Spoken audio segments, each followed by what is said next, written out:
Aku bahkan mengambil filosofi lebih baik aku menjadi kepala seekor ikan teri daripada buntut atau ekor ikan hiu. Iya, mau kau jadi ekor ngikutin kepala ikan hiu kemana-mana. Mau kepalanya ke kanan, kamu ikut kanan. Ke kiri ikut ke kiri. Makan manusia, masuk jurang, masuk jurang. Tapi kalau kita jadi kepala ikan teri itu tadi, berdikari, berdiri di atas sendiri, mandiri, kita bisa membawa diri kita sekreatif mungkin, sebebas mungkin, semana baiknya dan mana buruknya.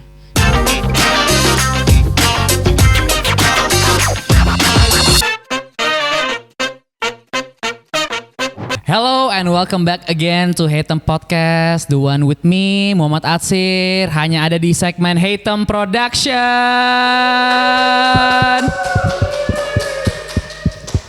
Rame banget nih tim di belakang. Welcome teman-teman produser. Hari ini gue sangat bersemangat karena gue ditemani oleh salah satu rekan gue yang udah lama banget gue kenal, temen SMA. Biasanya kan kalau misalnya Kak Bagong, Kak Zid itu kan kenal dari SMP ya, dan kita SMA berpisah. Nah ini gue nggak kenal SMP, nah ini teman SMA gue ya. Mari kita sambut semuanya, ini dia Kak Arsya. Semuanya disambut, tepuk tangan untuk Kak Arsya. Sya, apa kabar Sya? Alhamdulillah sehat Sir. Gue kalau misalnya ngeliat lu, gue tuh cuman kepikiran satu kata terus. Apa itu? Jogja. Oke. Karena tiap kali lo muncul di muka sekolah waktu itu kan yang selalu ada di acara campur sari, ya gak sih? Oke. Iya kan? Kayak lo tuh yang pasti jadi muka utama, muka terprominent gitu loh. Oke. Kalau ada campur sari tuh lu yang paling depan, iya kan? Tapi lu ngerti gak sih campur sari itu? Ya memang kita sebagai orang Jawa ya, orang Jogja, orang Jawa, kami sangat memahami filosofi campur sari termasuk budaya, yang mana walaupun kita tidak berada dalam Jogja, tidak di Jawa Tengah, kita masih membawa budaya tersebut menjadi nasional kemanapun ya. Jadi aku pun gak akan terlepas dari Jogja, Jawa, campur sari. Ada istilah yang aku pegang saat ini, wong Jawa ojo lali Jawane. Apa tuh artinya tuh? Orang Jawa jangan pernah lupa Jawanya. Oke. Gitu sih ya. Jadi yang belum tahu semuanya, Arsya ini dia temen SMA gue dulu di boarding, dan dia berasal dari Jogja. Tepatnya di Jogja mana? Sleman. Sleman itu di dalam Yogyakarta atau kayak di luarnya apa gimana? Sleman itu kabupaten dari daerah istimewa Yogyakarta. Ada Kabupaten Sleman, Bantul, Kulon Progo. Nah, Sleman itu salah satu dari kabupaten. Jadi kita masih di dalam lingkup daerah istimewa Yogyakarta. Oh, gue terakhir kali ke Jogja tuh kapan ya? Udah lama. Lah, iya yang gue ngontak lu gak sih? Iya. Gue ngontak lu gak sih waktu itu? Waktu itu mungkin ngontak tapi nggak kesampaian kita ketemu. Gue main sama si Apip. Iya. Iya kan, gue main sama Apip sama si Caca. Iya. Sama Caca sama Selmon waktu itu. Oke. Enggak kesempet sama lu, enggak ketemu. Iya, lu, itu ya. makanya. Gue juga bentar doang waktu itu di situ. Tapi hari ini kita nggak bakalan ngebahas tentang seputar daerah. Karena kalau misalnya seputar daerah emang kita siapa? Geografis bukan, guru sejarah bukan, ya kan? Hari ini gue ngebawa Arsya ke Hatem Production Podcast karena Arsya ini salah satu orang yang punya ambisi yang menarik. Kita berdua bukan termasuk dari, bisa dibilang budak korporat. Oke. Ya kan? Kalau budak korporat itu lo masuk kantor 9 to 5, 8 to 4, you wear shirts, you wear ties, and you sit in front of your computer, work about the documents, you manage all of those things. Tapi kita berbeda. Yeah. Kita berdua itu bukan pekerja korporat, melainkan kita berdua ini apa ya? Gue nggak mau bilang budak kreatif, karena gue lebih suka ngomong tikus kreatif. Apa filosofi kata tikus kreatif di situ, Sir? Kalau boleh tahu? Kalau lo ngomong budak, budak itu tuh bisa diartikan someone who's under someone. Di bawah suatu pressure. Seorang di bawah seorang. Iya. Bahkan kalau misalnya lo ngenalaah lagi sejarah kebudakan, itu kan pembelian manusia, pengerjaan manusia. Iya. Nah, gue nggak suka kata itu. Ya. Gue lebih suka menggabungkan kata kreatif dengan kata tikus. Oke. Karena kata tikus itu tuh kecil, Ya. suka berlari kemana-mana. Dia itu nggak mau kayak nggak mau Kekang. disuruh-suruh Iya, lah, nggak mau nggak mau di dikekang, apa-apa. nggak mau disuruh. Bahkan ada salah satu scene movie yang gue suka Oke. banget. Itu tuh dari salah satu film tahun 2000-an. Oke. Itu tuh ada adegan di mana seseorang terperangkap dan dia itu dimasukin kayak dia berbaring gitu. Oke. Terus di dalamnya itu di atasnya ada ember, di dalam embernya ada tikus. Ya. Nah, terus dari orang yang naruh tikus itu dia bilang kayak gini, kenapa gue naruh tikus di atas badan lo? Karena tikus ketika dia kepanasan dalam ember, dia akan melakukan apapun untuk keluar dari ember itu. Oke. Jadi gue bisa mengartikan kata tikus ini, dia itu cocok dengan kata kreatif. Oke. Gitu. Kalau misalnya ngomong budak kreatif tuh gimana ya? Nah, iya betul. Dari film Too Fast, Too Furious. Too Fast, Too Too Furious. Fast and Furious 2. Ya, Fast and Iya. Furious. Nah, lo berani bilang nggak kalau diri lo tuh emang pekerja kreatif? Oke. Oke, kita sampingkan dulu budak tikus kreatif ya, Oke. pekerja kreatif deh. Lo berani bilang nggak kalau lo pekerja kreatif? Aku sangat berani bilang itu. Karena konsep freedom, kebebasan Ya. yang telah kita pelajari mungkin waktu SMA, waktu boarding, itu masih melekat pada jiwaku hingga saat ini. Tidak terlalu di bawah tekanan, tidak under pressure, juga tidak terlalu terkejar sesuatu, tapi kita memiliki kebebasan, imajinasi, kreatif, time management kita yang membentuk, dan itu filosofi dan juga penerapan tersebut hingga saat ini masih menjadi yang akan aku bawa sehari-hari dalam kehidupanku, kerjaanku, akademiku. Nah, jadi aku memang selalu suka kata freedom atau kebebasan itu selalu akan aku ekspresikan dalam hal apapun. Jadi aku bisa berimajinasi. Iya. Kreatif. So let's talk about yang lo bangun sekarang. Oke. Yang lo bangun sekarang itu bisa dibilang gue nggak tahu ya yang lo bangun itu tuh grup, Ya. komunitas atau apa deh? Coba let's talk about Ya. what you build right now. Semuanya berawal dari relasi.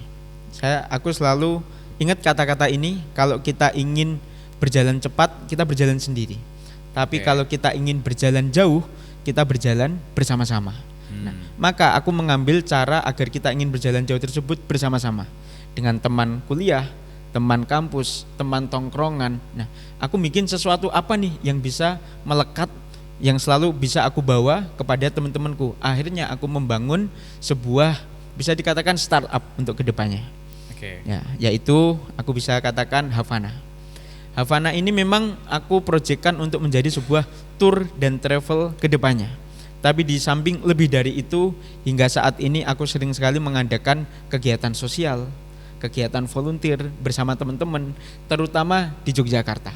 Dan Yeah. sudah berkolaborasi dengan 4, 5, 6, 7 event yang ada di Yogyakarta. Tapi kalau ngomongin Jogja tuh, lo tuh bebas banget gak sih kalau misalnya di Jogja tuh? Bener. Enggak, gue tadi tuh pas sama lo kan, lo tuh ngomong ke gue kalau misalnya the difference between you live in Jakarta and you And live in Jogja. Jogja, Oke. it's a big difference.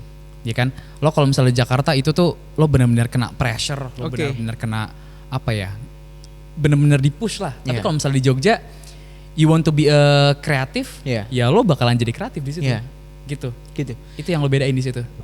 Aku melihat 5 hari semingguan inilah aku di Jakarta. Ya.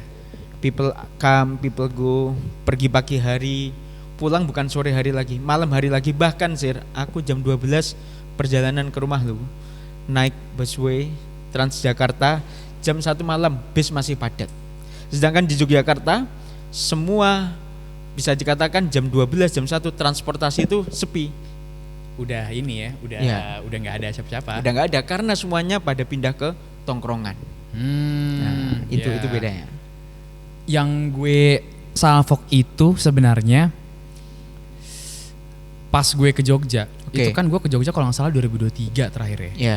Itu tuh gue mau nongkrong sama teman-teman gue jauh lah dari hotel waktu itu. Oke. Nah, di jam 8, gue tuh berangkat kalau gak jam 7, jam 8 ya. Pokoknya habis Iya. Isya lah gue berangkat naik motor. Oke, fine, itu masih rame. Oke. Itu masih rame, kayak gue menganggapnya kalau misalnya itu tuh orang-orang pulang kerja, Iya. ya kan. Tapi pas gue pulang, gue cuma bentar kalau nggak salah jam 8:30 gue udah pulang.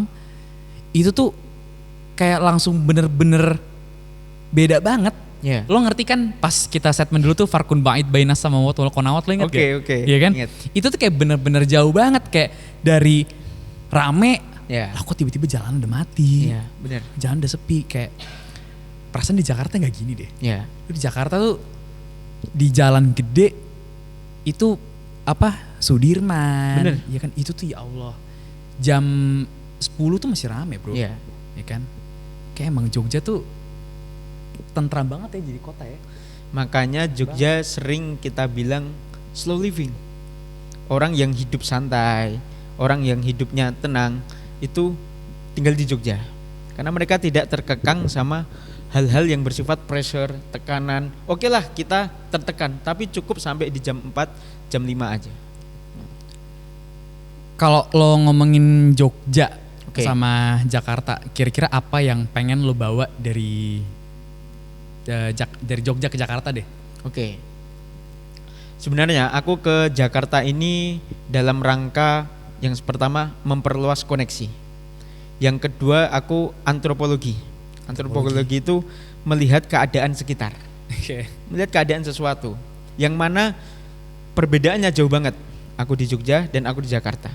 Yang ingin ku bawa yaitu di Jogja kita mudah banget untuk berrelasi, bernetworking satu sama lain dalam hal apapun itu, dalam event apapun itu, dalam bisnis kah, dalam akademik kah, misalnya F&B. Kita ngobrolin tentang coffee shop, tentang makanan, minuman. Hari ini ada ide, 3 hari, 4 hari, 5 hari lagi bisa jadi pre-order, langsung jadi itu makanan-makanan. Banget sih. Iya, kita ngobrolin Selasa, hari Ahad, hari Minggu pagi kita udah ke Sunmor UGM, Sunday Morning UGM. Kita udah buka bagasi mobil kita atau buka meja karpet kita, makanan yang kita obrolkan selama 2 hari 3 hari itu sudah kita bisa perjualbelikan. Mau makanan, mau thrifting, mau sepatu, mau kopi-kopi yang kita buat, mau mild crepes, roti-roti yang kita buat. Nah, itu F&B, bisnis dan lainnya sama. Nah, di Jakarta ini aku lihat karena transportasi padat. Terus jam kerja, antara jam kerja dan jam pulang itu banyak menguras waktu. Kerja sampai jam 4 sampai jam 5, pulang perjalanan bisa ke rumah sampai jam 8, jam 9, otomatis teman-teman atau orang-orang yang ada di Jakarta harus istirahat karena paginya masuk lagi. Nah, sedangkan di Jogja kamu kerja sampai jam 3, jam 4 itu udah beres. Udah beres tuh kamu udah siap untuk nongkrong di jam 5, jam 6, jam 7, jam 8, jam 9, jam 10. Nah, Itu both to corporate slave and kreatif kayaknya ya. Kayak lo mau jadi pegawai korporat di Jogja pun kayaknya jam sore pun lu udah bebas. Udah beres. Beda cerita kalau misalnya di Jakarta ya, gue berani bilang, aduh jangan Jakarta deh, Jabodetabek. Oke, benar. Jabodetabek tuh lo kalau misalnya udah jadi pekerja korporat, itu tuh lo udah terikat lah, lo udah kayak bener-bener terkekang, lo nggak bisa ngapa-ngapain. Bener. Lo cukup punya waktu bebas hanya ada di weekend. Bener. Alhamdulillah kalau lo punya waktu bebas setelah jam kerja. Tapi biasanya itu apalagi di umur-umuran kita ya, umur-umuran Gen Z itu tuh di masa-masa kayak apa ya, lo di kantor lo tuh ini tuh pelajaran buat lo, nih kerjaan ini tuh buat lo tuh nanti tuh 5 tahun ke 10 tahun ke depan tuh lo biar tahu nih kondisi-kondisi kayak gini. Gue tuh pengen bilang omong kosong banget sih kalau ngomong kayak gitu tuh. Gak usah jauh-jauh. Di kakak gue kemarin itu, dia tuh dikekang sama bosnya hanya karena kakak gue itu mau develop something new. Dan dia gak mau bosnya tuh jadi pesaing. But in a good way. Karena apa ya, bosnya kakak gue ini tuh dia gak mau kakak gue ini kayak langsung jadi pesaing tapi dalam waktu dekat. Padahal kakak gue ini tuh udah dalam waktu dekat udah akan jadi pesaing. Nah, di push lah, dikasih inilah, dikasih itulah, but in a good way. Dan kakak gue menganggap hal itu sebagai pembelajaran aja. Berarti atasan atau orang yang pemangku jabatan stakeholder itu melihat bawahannya tumbuh dan berkembang, terus menciptakan inovasi sesuatu yang dia miliki, bukan yang perusahaan miliki, yang dia miliki sendiri, mereka takut tersaingi. Berarti boleh dikatakan seperti itu. Mostly kayak gitu. Mostly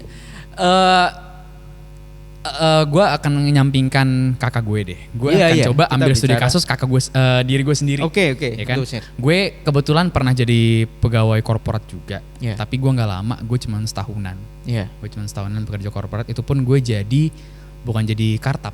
Iya. Gue cuma jadi intern honorer gitu. Iya. Nah, di situ gue cuma bertiga. Oke. Di tim gue cuma bertiga. Kita ngurusin kayak bener-bener pekerjaan yang ribet banget. Iya. Itu tuh udah bawa instansi dari pulau sini, pulau sini, Oke. pulau sini. Kita ke Papua, kita ke Sulawesi. Kayak bener-bener ya Allah capek banget cabang-cabang kantornya. Tapi yang gue anggap di sini tuh ada unsur seakan-akan lead di tim gue ini tuh dia tuh punya dua ideologi. Oke. Yang pertama dia nggak mau kesusahan. Ya. Kesusahan ini tuh kayak ya udah, oh ada gue berarti gue bisa dikasih tugas biar dia tuh lebih susah. Yeah. Biar dia tuh lebih gampang kerjaannya. Yeah. Atau enggak ada unsur kedua yang gue anggap dia ini sebenarnya mau ngajarin gue atau gimana sih? Ya. Karena banyak most of the time gue itu ditinggal. Oke. Nah, itu yang gue nggak suka dari pekerja korporat. Oke. Karena lo nggak bisa bebas. Oke. Kalau misalnya beda dengan pekerja kreatif, biasanya itu ide tuh muncul dari apa, lo tinggal omongin, lo tinggal ngobrolin, dah selesai. Ide tinggal dijalanin kan. Ya gak usah jauh-jauh, ini kita sekarang, ini kita semuanya ini pakaian yang kita kerja kan sih? Iya kan? Iya. Lo pekerja kreatif emang ada yang pakai dasi, Ini ya kan? bukti kebebasan Kebebasan kita. Itu produser tuh pakaiannya kayak Iya. gitu tuh. Ini menandakan kalau misalnya kata dari kreatif, Yes. ini tuh bukan hanya sekedar kalau misalnya kreatif lo kerja lapangan. Oke. Tapi benar-benar if you have an idea Ya. as a creative worker, Oke. maka lo ada waktu dan lo akan ada tempat untuk mengimplementasikan ide kreatif itu. Oke. Beda dengan pekerja korporat yang akan memakan waktu dari waktu ke proses Yeah. approval emang udah pasti yes, ya Yeah. kan? Ada no, balik lagi ke mental, Yeah, ya bener. kan? Gue agak salfok kemarin itu, yang kemarin itu kan kita kerja lapangan, kita ke salah satu universitas di Jakarta. Oke. Kita main, kita tanya ke beberapa mahasiswa, apa sifat Gen Z yang lo nggak suka? Dan jawabannya itu mostly apa? sama, Sama. ngeluh. Mm-mm. Kata ngeluh ini itu datang dari statement mereka Ya. yang menyatakan dikasih kerja, dia tuh nggak mau terlalu ribet. Oke. Dia tuh nggak mau terlalu ribet. Kalau misalnya lo nggak mau ribet, ya lo jangan kerja korporat. Iya. Ya kan, karena kerja korporat tuh pasti ribet. Beda cerita kalau jadi pekerja kreatif. Iya. Pekerja kreatif itu lo punya ide apapun, apalagi lo self employed. Oke. Wah, self employed kan itu udah gampang banget lo jadi content creator Fleksibel. yang apa udah fleksibel. Mm-mm. Dan yang ngatur lo tuh bukan diri lo sendiri, yang Iya. ngatur lo tuh malah komen, Iya, hujatan, bener. Algoritma, iya, engagement. Selama Engagement. yang lo berikan itu baik, ya pasti hasilnya juga akan baik. Iya. Beda cerita lo ngasih hal yang buruk, lo mengedukasikan hal yang buruk, ya endingnya juga pasti lo akan mendapatkan engagement yang buruk. Lo selama jadi pekerja kreatif, Mm-mm. lo udah dapat apa tuh? Sebelum bahas itu, aku ingin bahas kasus yang ada di Jogja. Betul. Jogja Emang itu Jogja ada aku lihat para pekerja kreatifnya tumbuh dan berkembang. Mereka mengikuti BTW minum ya? Oke, thank you. Iya, lu minum dulu. Nanti aku terakhiran. Nah, di Jogja itu aku lihat pengusaha-pengusaha yang hebat dan sukses. Itu mereka pertama banyak yang mengikuti seseorang, mengikuti atasannya dan lain-lainnya. Setelah ilmu itu ia dapatkan setahun, 2 tahun, 3 tahun, ia mencoba gebrakan baru. Nah, mereka keluar dari kerjaan itu, mereka menciptakan sesuatu. Misalnya ayam goreng. Di Jogja banyak banget ayam goreng yang udah berkembang. Setahun pertama langsung 20-30 cabang. Itu setahun pertama. Itu 2 ayam tahun, goreng yang lo maksud tuh kayak ayam goreng Hisana gitu ya? ayam goreng fried chicken itu. Iya, Gue iya. gak mau nyebutin mereknya, tapi luar biasa. Iya, tapi maksud gue yang kayak Iya. tenan kecil gitu ya? Tenan kecil, Iya. bahkan sampai ruko-ruko. Warna merah dan lain-lainnya dikuasai sampai ke Jawa Tengah. Nah, itu dia berawal dari jadi OB di situ. Terus dia akhirnya mempelajari bagaimana keseharian menjadi bawahan di mana ya? Di sebuah perusahaan tersebut. dia akhirnya mengetahui semuanya dan membuat sesuatu yang ia kreatifkan selama ia kerja di situ. Dia branding sendiri, marketing sendiri, punya target konsumen sendiri, dan itu banyak sekali di Jogja yang seperti itu. Itu bisa menggambarkan pekerja kreatif itu di Jogja banyak sekali, dan banyak yang sukses dari karir pekerjaan kreatif itu, bukan dari yang korporat. Iya, karena dia tadi punya imajinasi yang bebas, punya kekreatifan yang luas, akhirnya ia aksikan, dia action, dan boom, setahun, 2 tahun, 3 tahun besar. Lo tau Andrew Tate gak? Gimana maksudnya? Enggak, lo kenal dia nggak? Siapa itu Andrew Tate? Kurang kenal. Andrew Tate itu bisa dibilang someone kontroversial. Oke. Iya sih, botak-botak gitu. Okay. Ada, jadi dia orang Romania, dia itu bisa dibilang miliarder lah. Yeah. Tapi what he gives in a digital way itu tuh sangat mengundang kontroversial. Banyak orang yang pro, banyak orang yang kontra, mostly kontra, ya kan? Contohnya gimana itu? Menarik ini.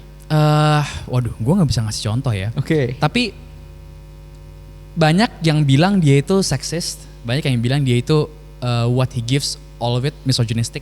Oke.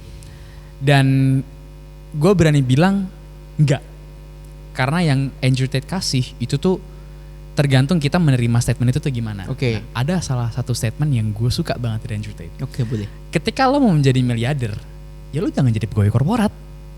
Ya. Gitu loh. Sesimpel itu. Lo gak akan menjadi orang yang nganter anaknya ke sekolah pakai Aston Martin, BMW, and other else. Itu dengan menjadi pegawai industri ini, menjadi pegawai ini, pegawai itu. Enggak. Mostly orang yang menjadi miliarder itu tuh yang pertama businessman, Yes. dan yang kedua itu atlet. Oke. Iya kan? Lo jadi kuliah, lo masuk kuliah bisnis. Oke. Iya kan? Jangan ngambil pelajaran dari dosen bisnis lo untuk menjadi kaya bagaimana, untuk manage uang bagaimana, dan sedangkan dosen lo itu tuh mobilnya itu Yaris. Iya. Iya kan? Iya. Ya lo ngambil pelajaran untuk menjadi kaya, money management, itu dari businessman. Iya kan? Kalau kata gue sesimpel itu. Benar. Jangan jangan terkecoh sama apa yang tadi lo bilang ya. Kalau misalnya emang lo mau punya uang dengan pemasukan yang kreatif, jangan terjun di dunia yang bukan kreatif. Iya kan? Itu makanya itu yang ngomong tuh Andrew Tate. Oke. Orang nganggap dia itu misogynistic padahal dia ngomong kayak gitu. Ini ada yang relevan nih, Sir. Ini Jack Ma. Jack. Ya. Jack Ma. Oh, Jack Ma. Jack Ma. Lo ngomong Jack Ma. Oke, Jack Ma. Jack Ma. Jack Ma ini sama. Aku lihat-lihat dia mengembangkan jiwa kreatifnya setelah ditolak berkali-kali sama korporat. Daftar di Harvard, berapa kali? Sampai 10 kali. Daftar polisi 23 keterima, dari 24 satu nggak keterima, ternyata Jack Ma. Terus bahkan jadi di McDonald dan KFC juga, Jack Ma juga salah satu orang yang tertolak untuk daftar jadi pekerja di situ. Akhirnya Jack Ma ini berkelana dari Cina ke Amerika untuk mengetahui internet secara langsung tahun 1990-an. Dibawalah itu internet, wah ini sesuatu yang menarik. Dibawalah internet itu dari Amerika ke Cina. Akhirnya di situ pertama kali dia membuat Alibaba, AliExpress yang sampai sekarang terkenal. Dia membuat e-commerce atau penjualan secara online. Nah, mungkin kalau di Amerika ya Amazon. Nah, kalau di Cina mungkin Alibaba dan lainnya. Orang berkata, tuh internet itu nggak akan berkembang pada tahun itu. Internet itu cuma di Amerika, kok di Cina sampai seperti itu. Akhirnya sampai sekarang menjadi seorang miliarder yang luar biasa. Karena ia bukan berhasil dibilang, rezeki dia tidak di korporat itu tadi. Dia mengekspresikan dirinya sendiri untuk keluar dari zona nyaman. Amerika melihat potensi teknologi, datang balik ke Cina dengan membawa internetnya, dan boom, Alibaba jadi, AliExpress jadi sampai saat ini. Kita bukan yang ngehujat pegawai korporat ya. Iya. Tapi itu that's the fact. Ketika fakta. lo mau menjadi orang yang teliti, ketika lo menjadi orang yang terjun di bidang ini kah, bidang apakah, although itu semuanya ada di korporat, ya that's fine, ya kan? Ya bagus dong, ya kan? Ya itu keputusan lo, that's your decision. Tapi ketika hal tersebut tidak tercapai di korporat, jangan maksain. Bener. Lo kebayang nggak kalau misalnya lo bisa ngebawa dunia kreatif ke korporat, Oke. tapi lo nggak akan pernah bisa ngebawa dunia korporat ke kreatif. Ya, sebaliknya. Iya, lo ada kantor korporat nih, Ya. lo ngebawa ide-ide kreatif ke kantor korporat, pasti mereka akan terima. Ya. Tapi ketika lo memanage suatu industri kreatif dengan kinerja korporat, Bener. lo udah salah banget. Oke. Dengan punya ide seperti itu udah salah besar. Oke, bener. Gue apa ya? Ada salah satu keberuntungan, ada salah satu apa ya? Statement lah di hati gue yang agak sedikit beruntung lah. Oke, Karena gue tuh menarik ini. ada waktu di mana gue tuh pengen banget jadi pegawai korporat. Oke. Gue agak sedikit cerita aja. Ya. Gue itu gagal PNS tahun lalu. Tahun Ya kan? lalu, ya, Dari 70 orang yang terdaftar di posisi gue, 3 orang diterima, gue nomor 4. Oh, hampir itu sih. Hampir banget. Padahal jabatannya bagus, posisinya yang diterima cuma satu orang. Posisinya strategis itu ya. Posisinya Menurut lu? iyalah bagus lah. Oke. Itu benar-benar bidang kuliah gue, benar-benar apa? Kajian study concentration gue. Oke. Itu tuh benar-benar ada di situ. Dan gue nomor 4. Nilainya tuh cuma beda 3 angka sama yang Oke. nomor 3. Itu gue berhari-hari bermalam-malam itu mikir-mikir salah gue di mana ya. Itu ya Allah, gue nggak bisa kebayang sampai sekarang. Tapi setelah itu gue malah mikir kalau misalnya gue terus nge-push diri gue untuk menjadi pegawai korporat, Oke. pasti mental gue akan terus berada di sini. Tapi Gua- BTW lu udah move on belum dari rezeki yang tertunda itu tadi atau rezeki yang belum kau dapat itu tadi? Dibilang move on sih, gue nggak mau bilang udah move on ya. Oke. Tapi gue sekarang lagi mencoba untuk cari pekerjaan yang lain. Oke. Salah satu yang gue lakuin ini sekarang itu kan bisa dibilang ya ini benar-benar kreatif. Bener. Gitu loh. Penghasilannya itu bukan tergantung dari apa. Bahkan gue berani bilang gue nggak melihat penghasilan. Oke. Gue benar-benar melihat selama pekerjaan gue ini gue enjoy banget ngelakuin, ya udah nggak apa-apa. Lo tahu nggak sih apa banyak kayak meme banyak Oke. kayak apa gitu tikus kantor, Oh, iya. ya kan? Tikus kantor itu tuh kerjaannya ya udah lo lahir terus belajar. Di push pendidikannya, mental dibentuk, mental di apa, setelah mental kebentuk lo akan disiksa di pekerjaan. Nah, gue pengen ketika gue bekerja, gue tuh harus enjoy, Iya. ya kan?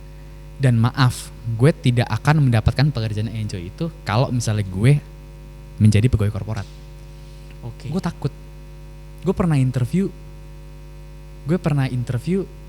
lo pernah gak sih pas di interview orang tuh ditanya, kenapa lo suka kerja di bawah orang lain? Pernah. Lo jawabnya gimana? Pertama, karena waktu itu aku belum sekreatif ini, aku pertama bilang suka. Karena aku merasa saat itu diriku lebih mudah diatur sama seseorang. Artinya apa? Mungkin saat itu time managementku buruk, jiwa kreatifku belum muncul. Seiring berjalannya waktu dan itu bukan rezekiku, akhirnya aku bekerja sendiri, tidak di bawah orang. Akhirnya aku sadar, oh ternyata kalau aku nggak bekerja dengan seseorang, aku bekerja dengan diri sendiriku. Nah, aku menjadi leaders nih misalnya, menjadi pemimpin dari sesuatu apa ya, organisasi atau komunitas yang udah aku bentuk selama ini. Nah, aku bahkan mengambil filosofi lebih baik aku menjadi kepala seekor ikan teri daripada buntut atau ekor ikan hiu. Oke. Iya, mau kau jadi ekor ngikutin kepala ikan hiu kemana-mana. Mau kepalanya ke kanan, kamu ikut kanan. Ke kiri ikut ke kiri. Makan manusia, masuk jurang. Tapi kalau kita jadi kepala ikan teri itu tadi, berdikari, berdiri di atas sendiri, mandiri, kita bisa membawa diri kita sekreatif mungkin, sebebas mungkin, semana baiknya dan mana buruknya. Nah, akhirnya aku menyadari tadi, oh iya, aku bersyukur hingga saat ini belum bekerja pressure di bawah seseorang, dan aku justru malah menciptakan sesuatu yang bisa aku pimpin, yang bisa aku kendalikan bersama teman-teman sekelilingku, Gen Z lah, milenial lah. Nah, itu bukti dari jiwa kebebasan, jiwa kekreatifanku. Menurut lu Gen Z itu penuh dengan kreativitas nggak? Gen Z itu kreatif, ambisi, visioner, tapi kadang pengalamannya kurang. Kalau gitu gue akan kasih pertanyaan yang gue Oke. tanya dari orang ke orang dari kemarin. Oke. Apa sifat Gen Z yang lo gak suka? Egonya terlalu tinggi. Gue terlalu tinggi. Iya, egonya terlalu tinggi. Sehingga dari ego terlalu tinggi itu, dia bisa jadi mempersiapkan sesuatu yang besar, tapi kurang matang. Karena nafsunya, karena egonya, karena amarahnya, bahkan bisa jadi dia meledak sendiri. Meledak sendiri itu apa ya? Hancur, kok aku kayak gini, kok timku seperti ini, kok aku seperti ini. Nah itu mungkin berawal dari ego Gen Z yang selalu haus, selalu serakah, selalu besar, tanpa belajar sama orang yang berpengalaman. Kemarin tuh ada yang jawab, Oke. Gen Z tuh dikit-dikit ngebawa mental. Mental health. Iya, dikit-dikit tuh kalau misalnya sakit, kalau misalnya capek, gue harus ngejaga mental gue juga. Mental gue tuh penting, mental gue tuh apa? I wanna say that's bullshit. Because lo itu lagi di push sekarang, ya kan? Terima apa adanya. Iya. Ya, lo kalau misalnya nggak mau kena mental, you be a baby forever lah. Be a kid forever. Iya. Jangan tumbuh dewasa. Ya kan? Jadi bocil lah. Iya, jadi bocil aja. Bocil kan kerjanya Happy. cuma sekolah, pulang, ngaji, tidur. Jajan, makan, Iya. tidur. Happy pokoknya. Iya. Kalau misalnya yang lo suka Oke. dari sifat Gen Z apa? Visioner. Visioner. Terus networking, dan yang paling aku suka, dia paham digital, paham branding, paham marketing. Karena dia tahu pasaran teman-temannya gimana, pasaran dunia digital saat ini bagaimana, potensi yang ada dalam sosial media. Iya. Dia kembangin gak hanya dirinya sendiri, dia kembangin brand apa yang dia punya, dia kembangin kerjaan yang dia punya. Nah itu Gen Z plusnya ada di digital branding itu, marketing juga. Hampir sama dengan kata kreatif ya. Iya. Gen Z itu emang kreatif banget. Kreatif. Kayak apa aja ya. Ya udahlah, gue ngeliat potensi di situ. Bener. Jalanin Gas. dulu aja, gas Gas. aja. Gue ngeliat potensi penghasilan, gue ngeliat potensi pekerjaan. Iya. Udah jalan dulu aja. Gue juga yakin lo ngeliat lo ngebangun hal yang lagi lo bikin sekarang di Jogja Iya. itu pasti dasar karena lo ngeliat potensi di situ kan. Iya, iya, bener. Emang itu kayak udah jadi social stigma kita lah, Bener. ya kan? Tapi Sya, Yes. kalau misalnya ngomongin tentang mental, ya, kalau misalnya ngomongin tentang mental, menurut lo pentingan apa? Kesehatan mental atau kesehatan fisik? Wow. Bentar, ini tuh beberapa kali gue tanya ke orang-orang ya. Bahkan Oke. di podcast yang pertama itu gue Oke. tanya ke Bagong, lebih penting apa? Kesehatan mental atau kesehatan fisik? Bisa jadi kesehatan mental kita itu down karena kesehatan fisik kita buruk. Ya. Tapi bisa jadi juga kesehatan mental kita itu yang mempengaruhi kan dari otak. Kita ke pressure, otak, hati itu mempengaruhi fisik kita. Menurutku sih kesehatan mental. Ya, kalau kesehatan mental kita udah buruk, udah kena, otomatis badan lu yang fit, yang fresh, yang bugar ini, tapi otak kita meledak, otak kita merasa burnout, hati kita merasa kok terkekang terus ya, kok aku nggak ada tempat untuk bercerita, nggak ada problem solving. Nah itu bisa mempengaruhi seluruh fisik kita, padahal fisik kita sehat, tapi mental kita sedang down dan nggak ada tempat untuk bercerita, nggak ada tempat untuk ngobrol, diskusi. Kesehatan mental berbahaya kalau kita kena. Kalau misalnya lu Oke. disuruh pilih kedua itu, kira-kira lo akan mengutamakan yang mana? Mengutamakan yang baik yang mana? Enggak. Ngebangun mental dulu baru fisik atau fisik dulu baru mental? Oh, mental dulu. Mental dulu. Mental Kalau dulu. mental dulu. Dari mental itu aku bisa misal naik podium. Dari mental itu aku bisa jadi ngobrol di depan tongkrongan. Dari mental itu aku bisa bernetworking. Dari mental itu aku bisa naik ke mana ya, panggung-panggung podium yang ada di Jogja. Karena kebanyakan panggung Jogja itu membuka untuk semuanya. Ada event apa, bahkan event Meet the Investor, event Asosiasi Pengusaha Jogja, event F&B Coffee Shop Jogja. Anak muda yang datang itu dikasih panggung. Di sini ada anak muda yang ingin bicara di depan. Di sini ada anak muda yang ingin mempresentasikan idenya ke depan investor-investor. Nah, mental gue harus kuat. Mental gue harus kuat, ku kaitkan dengan ide, inovasi, gagasan, kreatif apa. Kita bicara lagi soal kreatif kan. Kreativitas apa yang aku punya, aku maju. Karena mentalku merasa siap. Walaupun kadang fisikku lagi capek, lagi apa, mentalku siap, harusnya siap, maju aku. Semua jawaban bener ya.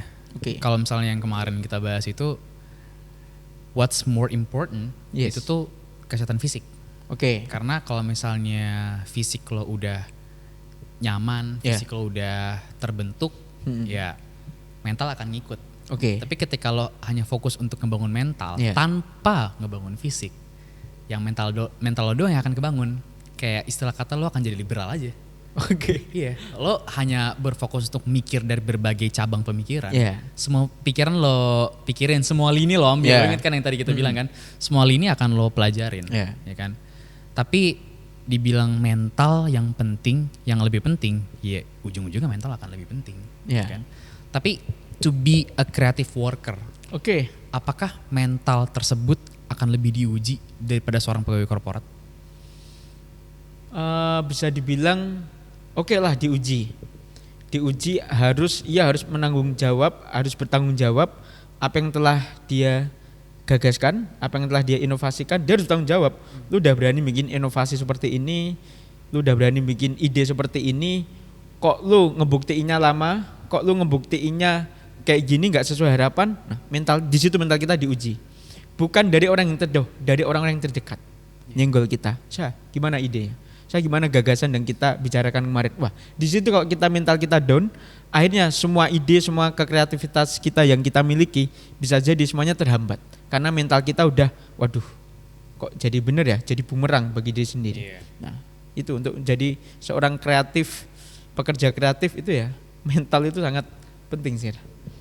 Banyak orang yang belum berani terjun ke self-employment. Oke. Itu karena dia belum siap mental. Iya. Dia takut ada hujatan, takut ada apa. Iya. Gue inget banget dulu tuh pas gue mulai awal-awal ngonten. Itu tuh banyak yang support. Yes. Banyak yang support dan gue senang sama hal itu. Gue dapat support ya, gue makin effort dong buat Yeah. bikin konten, gue makin semangat. Tapi semakin kesini, semakin apa kok makin ngilang, makin apa. Akhirnya kan konten gue juga selesai tuh. Iya. Sempet mati, sempet Yeah. berhenti. Gak usah jauh-jauh, itu salah satu teman di kita, itu dia belum berani bikin hal yang lebih tinggi karena belum siap mental. Bener. Makanya bener-bener ketika lo mau mulai self-employment, lo bener-bener mau being a creative worker, itu tuh mental harus lebih siap daripada pekerja korporat. Bener. Pekerja korporat lo akan diam, lo akan menerima pekerjaan. Kalau misalnya lo jadi pekerja kreatif, lo akan bekerja sendiri. Bener. Iya kan? Kalau lo ngebangun teman-teman mental lo di Havana tuh gimana? Aku gini ya, bicara soal mental teman-temanku, mentalku, dan juga aku punya teman konten kreator. Sering aku ajak kumpul, sering aku ajak ngopi, nongkrong. Nah, dia pernah ngasih wawasan ke kita seperti ini. Kontenku hari ini yang nonton 12.000, 10.000, yang nge-likes banyak, yang komen banyak, yang komen baik banyak.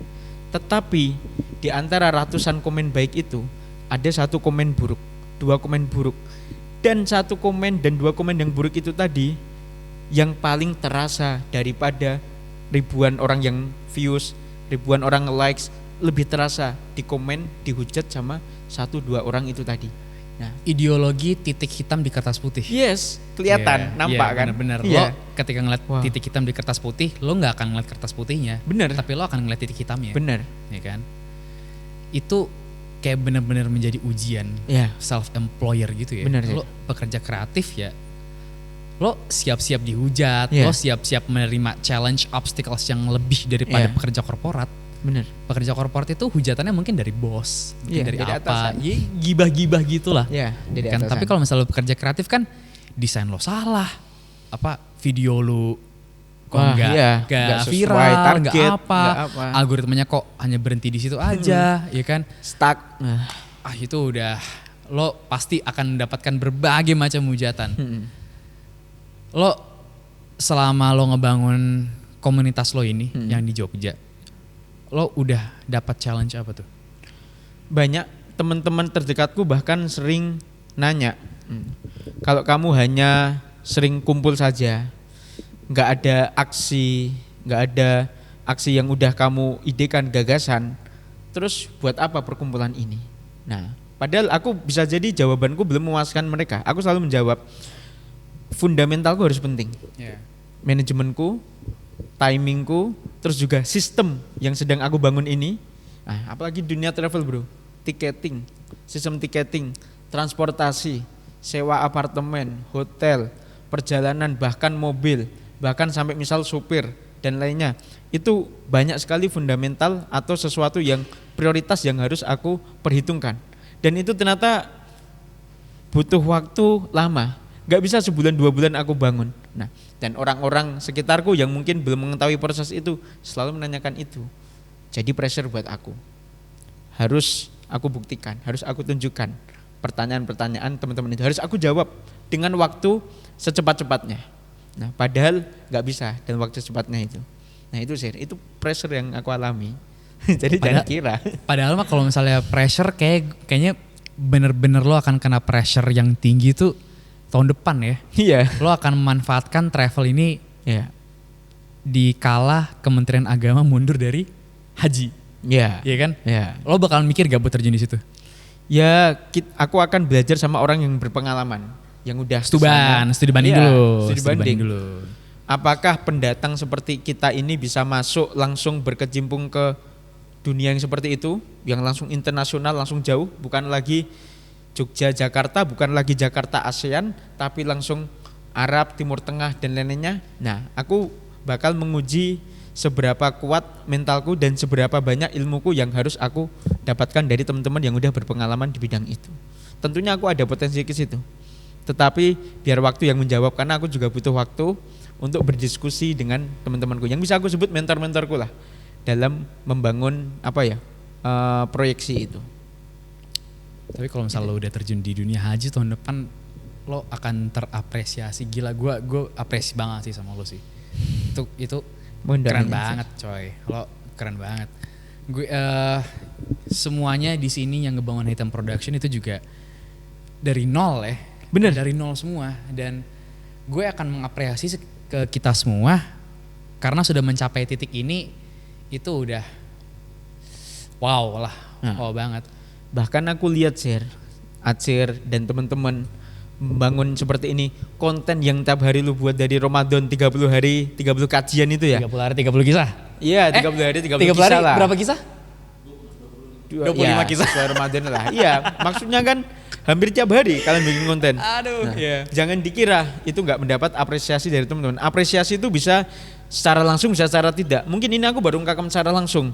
Wow, Acir terjun yang aku tadi tanya ke temen lu, baru bikin seperti ini dari Januari atau Desember, 6 bulan 7 bulan, tetapi di bulan Ramadan, bulan ketiga, bulan keempat, lu udah istiqomah bro. Yang di lainnya konten kreator pendatang baru ngonten 3 hari sekali, seminggu sekali, datang haters 1, 2, 3, bulan depan lagi lah ngonten, ngumpulin mental lu. Tapi lu dan kawan-kawan buktinya apa? Bisa 30 hari, 25 konten. Kita apresiasi dulu dong untuk teman-teman ini. Ini kayak udah jadi partnerships banget ya between Havana Group and Hitam Production. Okay. Goksil.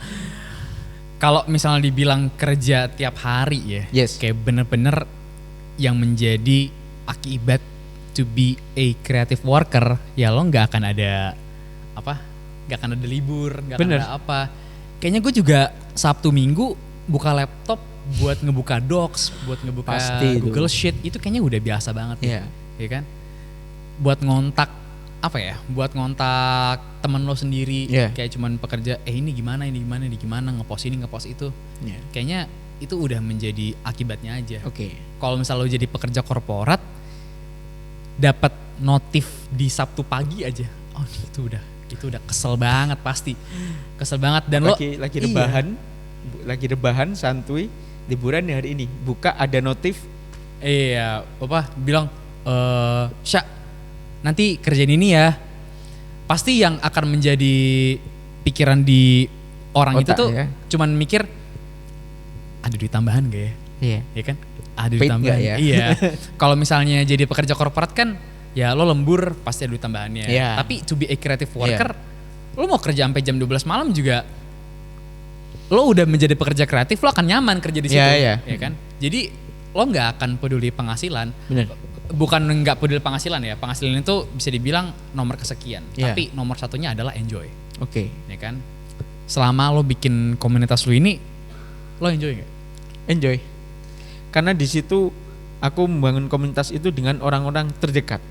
Orang-orang terdekatku sering ngasih masukan, sering ngasih saran, dan juga sering bilang bukan menampar ya, sering menanyakan hal-hal yang bagiku menjadi pressure. Kapan kita lakuin itu? Kapan kita aksi itu? Misal bikin proyek sosial di bulan Agustus besok. Nah, hingga tengah Juli ini aku juga belum siap. Nah, teman-teman mungkin udah menanyakan, jadi nggak proyek yang bulan Agustus besok tahun 2025 atau bulan depan ini tadi? Oke, besok ya kalau aku udah pulang ke Jogja. Nah, itu aku menjadi pressure. Nah, karena ya mau bagaimanapun seorang leaders atau seorang pemimpin itu yang bisa memimpin dan bisa dipimpin. Oke, mungkin kita bisa memimpin. Tapi kalau kita nggak bisa dipimpin sama teman-teman kita, buat apa kita jadi seorang kepala? Itu apa kata-kata yang gue suka banget tuh dari sekolah dulu tuh. Siap dipimpin, berani memimpin dan siap untuk dipimpin. Iya. Itu benar-benar apa ya? Bukan mental kreatif, bukan mental bukan mental ini, bukan mental korporat kreatif. Bener. Tapi benar-benar mental pemimpin. Bener, leadership. Iya, lo ada kala ketika lo di atas, dan ada kala ketika lo di bawah. Lo harus siap di dua-duanya. Bener. Lo di atas, gunakan semaksimal mungkin. Yeah. Lo di bawah, ya jangan nyerah. Bener. Jangan anggap kalau di bawah itu merupakan suatu tekanan, merupakan suatu kegagalan. Yeah. Gue nggak suka dengan kata ketika lo kalah, lo gagal. Oke, ya kan? Either you win, bukan either you lose. Tapi either you win or either you learn. Ya kan? Lo menang, lo belajar. Dan bukan lo menang, lo kalah. Bener. Ketika lo belajar, yaitu lo siap dipimpin itu. Bener. Gitu kan? Gue pengen tanya sama lu Syar. Kamu kan memimpin teman-teman yang sepantaran nih, Kenzi, gak ada maksudnya atasannya misal kamu sendiri dan teman-teman, gak ada gak bisa dibilang kayak di korporat lah, jarak antara atasan dan bawahan bagi-bagiannya itu bisa 10 tahun 5 tahun. Nah, senioritasnya. Nah, tapi di sini teman-teman bisa dibilang sepantaran semua, Kenzi semua. Apa yang menjadi kendalamu dalam memimpin teman-teman atau dalam membangun proyek bersama teman-teman yang sepantaran ini? Satu, gue nggak suka dengan statement kalau misalnya di Hitam Production itu statement bos. Kan di sini kan ada kita bertiga nih, gue, Zid sama Faras. Gue nggak suka nganggap Atsir bos, Faras bos, Zid bos. Karena gue kalau misalnya nganggap kalau misalnya kerja kreatif kayak gini, gue nganggap ini tuh bukan ada orang kerja buat kita bertiga, enggak. Gue nganggap hal ini tuh sebagai kerja sama. Buat bersama. Iya, buat kerja sama. Kalau misalnya gue nganggap ini itu menjadi menjadi orang kerja buat kita bertiga, wah, apa yang membedakan gue dengan orang-orang yang mempekerjakan budak dulu? Iya kan? Ya enaknya kalau misalnya budak dulu itu bener-bener gak dibayar, gak diapa. Kalau sekarang kan jadi dibayar. Istilah kata ada orang yang bekerja di Hitam Production bersama kita bertiga itu mutual benefits. Mutualisme, sama-sama menguntungkan satu sama lain, dan itu benar-benar tidak ada hal itu nggak bisa lo dapetin kalau misalnya lo kerja di korporat. Bener. Korporat kan itu kan harapannya ya kerja bertahun-tahun, dapat pelajaran, dapat push, dibikin mental, harapannya you get a promotion, you get promoted. After you get a promotion, dikena mental lagi, kerjaan makin you get promoted again and again, sampai dikala ketika lo berada di ujung, berada di atas.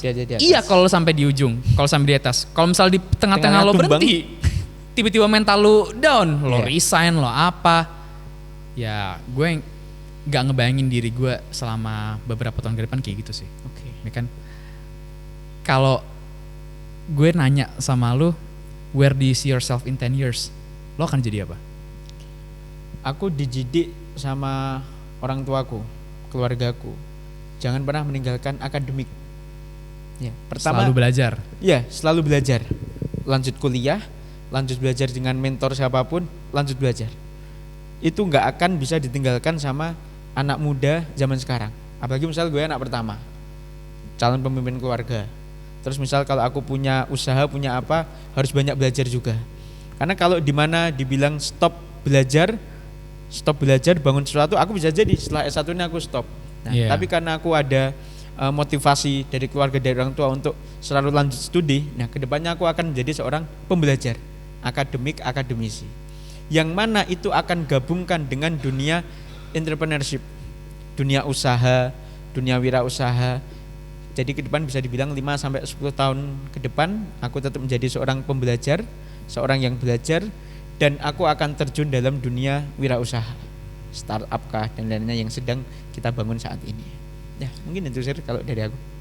Kalau lo bilang jadi pembelajar, aduh itu jawabannya siapa ya? Siapa? Enggak, aduh gue lupa banget itu. Ada tuh orang yang pernah ngomong kayak gitu. Ya.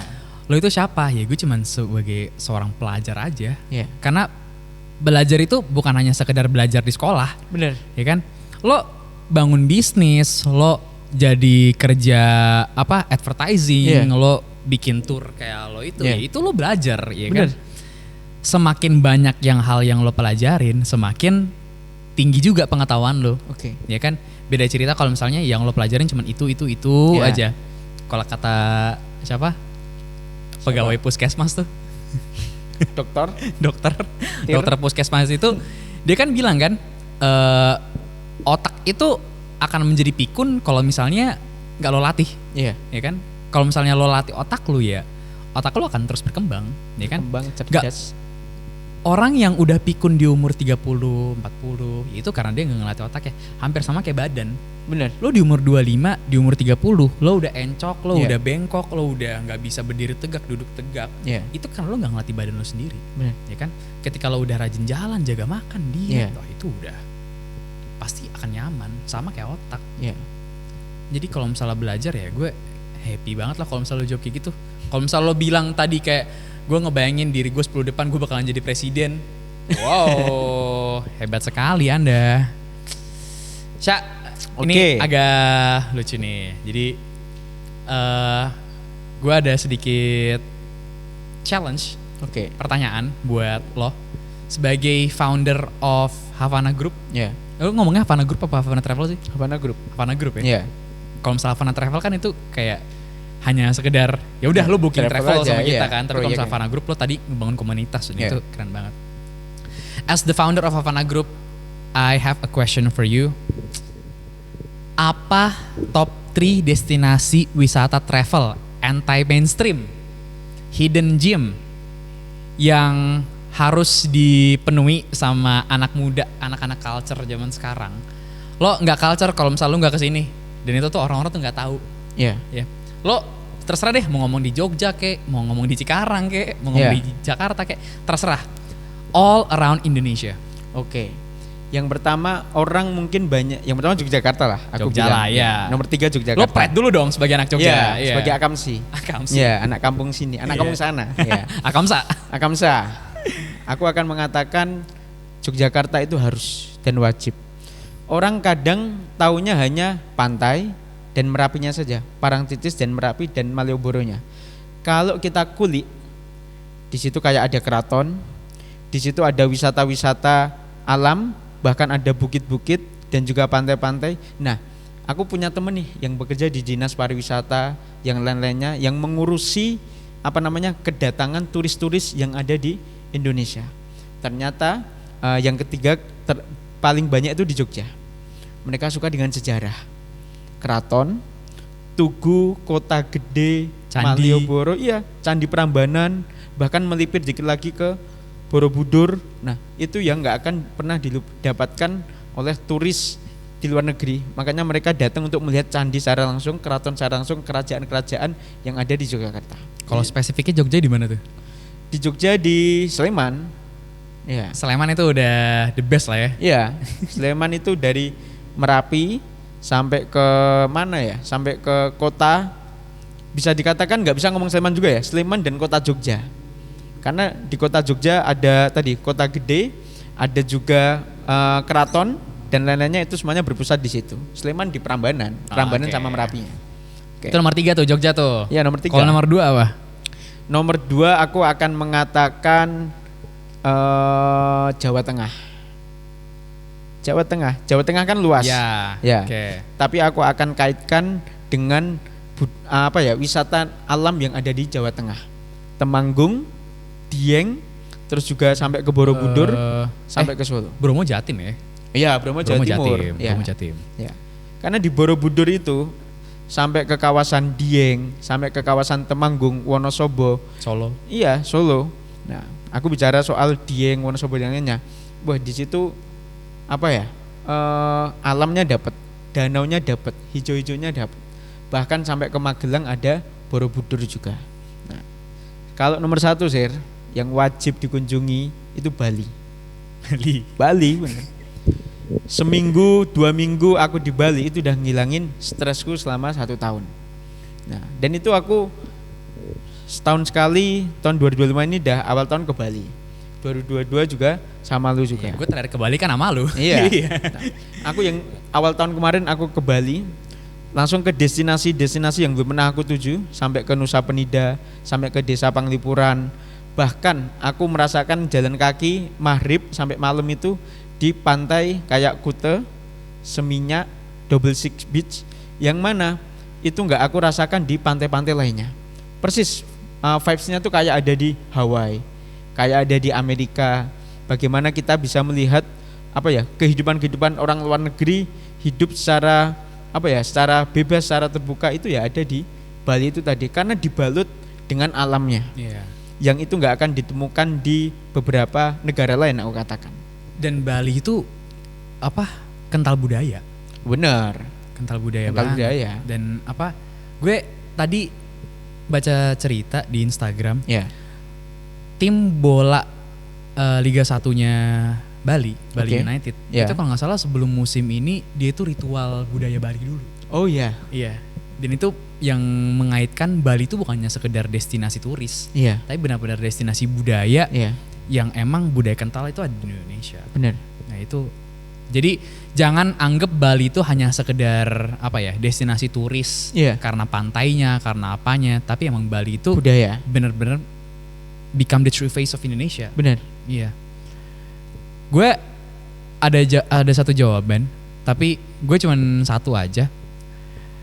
Dan ini hampir banyak orang yang nggak tahu. Oke. Ya, itu kampungnya Pak Basuki Cahayapurnama, Pak Ahok, Pak Ahok. Belitung. Oh, beliau juga sempat jadi bupati ya, Bangka Belitung. Kalau Kan aslinya situ. nah bukan Bangka Belitung. Oh, tapi Belitung. Belitung, oke. bukan Bangka Belitung. Jadi Oke. jadi Bangka sama Belitung itu ternyata beda. Oke. Bangka Belitung sama Belitung itu beda. Ya, jadi kalau Belitung itu tuh yang tempatnya Pak Ahok sama Laskar Pelangi. Oke. Kalau tahu. Apa yang membuat gue Belitung ini tuh menarik? Jadi Belitung ini itu bisa dibilang kota damai. Ya. Dia tuh nggak ada kayak Alfamart, Indomaret. Ya. Semua supermarket yang ada di Belitung itu tuh supermarket UMKM. Ya. Itu yang menarik banget. Lo naruh motor, lo ninggalin kunci di motor lo di depan minimarket, udahlah santai aja. Kayak lo ninggalin emas 24 gram juga kayaknya gak bakal hilang di atas itu. Wow, Iya, seaman itu. sedamai itu, senyaman Sedamai itu. Dan di Belitung itu tuh orang tuh menganggap hanya sekedar kota Laskar Pelangi. Iya. Padahal Belitung itu more than that gitu loh. Oke. Gue ke Belitung tuh tahun berapa ya, lama banget. Kayaknya liburan pas sekolah deh. Gue ke Belitung itu tuh yang gue salvok itu di Belitung karena tadi Iya. kayak nyaman banget, hawa semuanya. Bahkan gue waktu itu bikin statement, kayaknya nanti kalau misalnya gue udah punya istri, kayak destinasi pertama gue pengen ke Belitung deh. Honeymoon di situ. Ya mau honeymoon kayak mau apa, kayak yang penting destinasi pertama gue pengen ke menarik. Belitung. Iya, Menarik. gue nggak ngincer Bali, nggak ngincer apa. Oke. Gue ngincer damainya aja, ya kan, tentram. Dan gue kayaknya dapat tentram itu di Belitung. Ya masa honeymoon di Jakarta. Honeymoon di Jakarta macet dong. Pernah dengar Banda Neira nggak, Atsir? Banda Neira tuh Kita di sering Sulawesi, bukan ya? bukan. Aku juga kurang tahu tepatnya di mana, tapi Banda Neira tuh Kalau Banda sering Neira gue pernah dengar ya. Iya, sering orang volunteeran di situ, volunteer. Nah, dan orang apa ya? Setahu gue Banda Neira Sulawesi deh. Setahu gue ya. Oke. Tapi agak lupa. Between Sulawesi atau Sumatera? Ya, Between Sulawesi atau Sumatera, lupa Iya. gue. bahkan Buya Hamka atau para Pendahulu. Iya, pendahulu Indonesia bilang jangan pernah mati sebelum ke Banda Banda Neira. Neira. Iya. Itu karena aku orang Jawa dan pernah sampai sejauh itu, kayaknya aku perlu juga sih ke tempat Banda Neira itu, karena statement itu masih melekat di otakku sama teman-teman travelingku. Wah, kok ada nih statement yang mengatakan jangan pernah mati sebelum ke Banda Neira. Kayaknya menarik. Aku bakal ke sana sih. Entah rezekiku kapan, tapi itu menjadi top destinasi, salah satu destinasi yang akan kukunjungi. Harapan lo selama ke depan nanti Havana Group akan menjadi apa, Cak? Aku akan menjadi pionir dalam hal dunia tour and travel. Karena aku bersyukur saat ini berkembang dengan teman-teman Gen Z, teman-teman milenial, yang mana Gen Z apa milenial nih? teman-teman Gen Z dan milenial. Oke. Karena umuran kita nggak beda-beda, nggak beda jauh dari anak 99, 98, 97 ternyata nggak. Kalau banyak belajar pasti dari mereka. Ya, dari mereka. Tapi aku berkembang dengan teman-teman Gen Z. Nah, teman-teman mereka pada paham tentang algoritma bisnis saat ini, algoritma tour and travel saat ini, dari marketingnya, dari brandingnya, dari klien, dari customernya, sampai ke ticketing, sampai yang lainnya. Mereka lebih lebih menguasai hal-hal yang kontemporer, yang baru. Nah, makanya aku berusaha apa yang sedang aku bangun ini, Havana, komunitas ini akan aku jadikan sebuah pionir dalam dunia pariwisata. Ya, mohon doanya aja. Amin. Ya, kita doain semoga komunitas yang lo bangun ini akan menjadi wadah perkembangan anak muda yang suka dengan dunia pariwisata. Tour and travel itu bukan yang sekedar dikit-dikit healing ya. Tetapi ya healing itu digunakan dengan hal yang bermanfaat. Iya. Ya kan? Ada juga quotes yang aku masih melekat waktu aku saat itu perjalanan ke Mesir. Carilah Tuhanmu saat kamu sedang melakukan perjalanan. Banyak orang yang mungkin mencari Tuhan, termasuk aku mencari Tuhan di masjid, di tempat, di sekolah yang lainnya. Tapi kadang aku lupa mencari Tuhan dalam perjalanan. Karena alam, bumi, semesta ini jangan lupa yang buat adalah Tuhan yang Maha Esa. Maka aku akan mencari dengan mungkin rezekiku di dunia travel atau pariwisata itu. Tanda-tanda lo udah dewasa, ketika lo keluar kemana-mana, yang lo cari itu tuh bukan tujuannya kemana, bukan apa, nanti endingnya ke sini ya.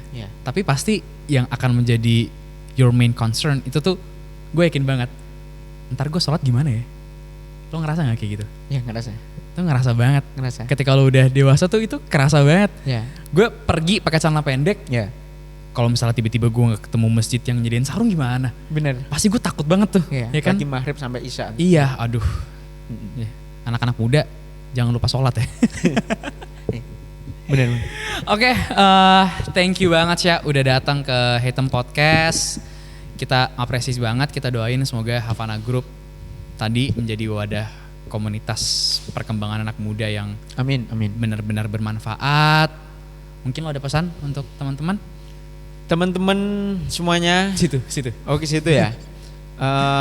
Mumpung kita masih muda, sering kita dengar kan bahwasanya pesan untuk anak muda itu banyak belajar entah dari orang terdekat, orang terjauh, mentor.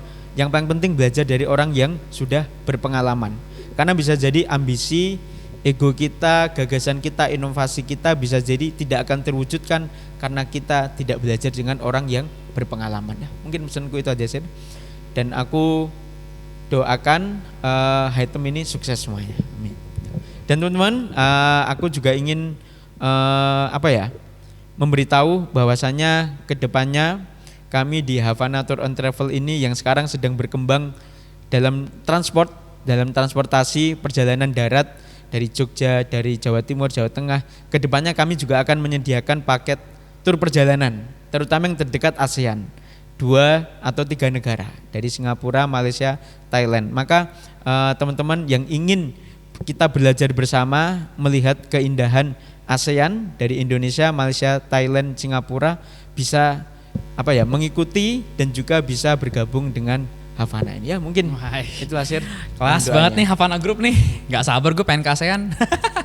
Ke Vietnam kali ya. Ketemu Nguyen. Bisa jadi. Oke, thank you banget Sya. Sekali lagi Sya. Yuk.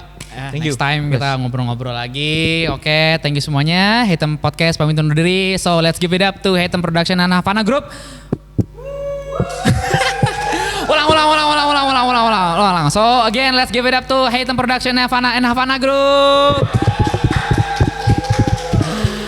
Oke, jangan lupa follow IG-nya Havana Group di Havana Travels dan jangan lupa follow juga semua sosial Hatem Production ada di Instagram, YouTube dan TikTok semuanya tulisan Hatem Production. Gua Muhammad Tatsir, pamit undur diri. Hatem Podcast sekian dan sampai jumpa.